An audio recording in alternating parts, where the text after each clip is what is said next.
বন্ধুরা, আজকে সকালে টিফিনে বানিয়েছিলাম চাউমিন। প্রথমে কড়াইয়ে তেল গরম হলে তাতে বাদাম ভেজে নিলাম। তারপর ওই তেলের মধ্যে পেঁয়াজ দিয়ে দিলাম। পেঁয়াজের মধ্যে পরিমাণ মতো নুন, তারপর কেটে রাখা শসা ও গাজর, লঙ্কা দিয়ে দিলাম। এবার ভালোভাবে ভাজতে শুরু করলাম। এবার ভিজিয়ে রাখা চাউমিন তার মধ্যে দিয়ে দিলাম এবং একে একে সোয়া সস, টমেটো সস দিয়ে দিলাম, দিয়ে ভেজে নিলাম।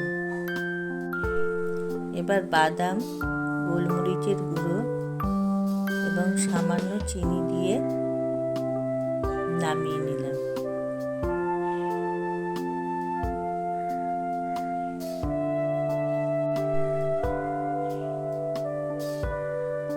এইভাবে আমি আমার চাউমিন তৈরি করলাম। এবার পরিবেশনের জন্য প্রস্তুত। আপনাদের কেমন লাগলো কমেন্ট করে জানাবেন।